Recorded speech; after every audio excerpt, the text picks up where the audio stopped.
país já vinha vivendo uma recessão grande, né? Uma falta de crescimento econômico antes dessa pandemia mundial do coronavírus. No entanto, com a chegada do vírus ao país, a tendência é que aumente ainda mais esse processo recessivo da economia, quer dizer, em função das restrições que estão sendo colocadas e também da dimensão que isso pode tomar e que já está tomando com a proliferação da doença em todo o território nacional.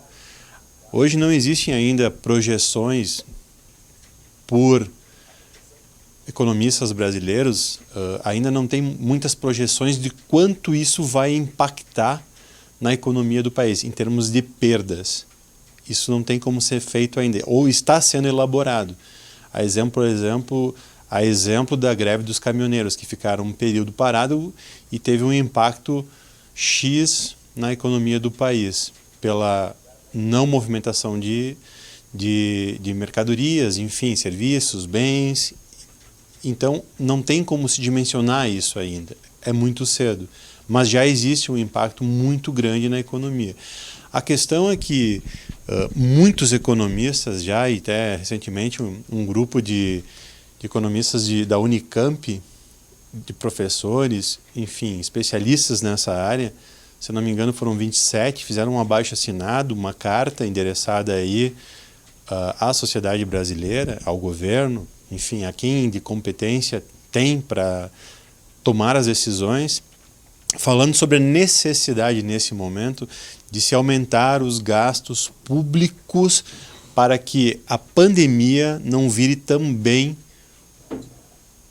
não seja o principal fator de desestruturação de toda a cadeia produtiva do país, o que culminaria aí com certeza num caos completo que demoraria muitos anos para ser restabelecido.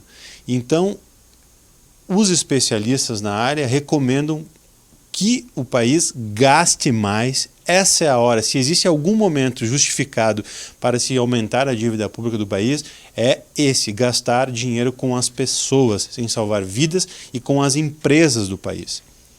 Mas isso está sendo demorado, está demorando para acontecer. Isso para ficar numa análise interna. E se seguirmos o exemplo de outros países, eles já vêm fazendo. Países que não tinham resistência em aceitar o que estava acontecendo e liberar recursos, a exemplo, para quem gosta dos Estados Unidos, vejam o que os Estados Unidos está fazendo. Está injetando muitos recursos, trilhões de dólares na economia, para tentar salvar o país e as pessoas. Então, não há dúvida do que tem que ser feito. Tem que se botar dinheiro na economia, salvar as pessoas e as empresas também. O Brasil tem quase 40 milhões de pessoas na informalidade que hoje não têm o que comer. Se eu não saio para trabalhar de casa, um informal, ele produz a sua receita diariamente. Eu vou lá, vendo o meu sanduíche, o meu lanche, o meu badu, enfim, vou lá vender alguma coisa e naquele dia eu ganho uma receita e compro comida. Essas pessoas estão sem trabalhar e elas não têm estoque de recursos, como algumas outras pessoas têm. Elas trabalham para o dia, para ganhar no dia e comer no dia.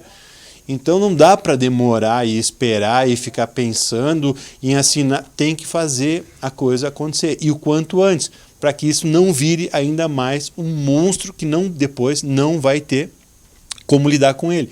Porque ainda a gente não chegou no ponto que os próprios especialistas do Ministério da Saúde indicam que a gente vai chegar no auge disso, que a gente não chegou nesse ponto. Então, tem que tomar medidas urgentes. E o governo está demorando muito para fazer isso. Infelizmente. É isso aí.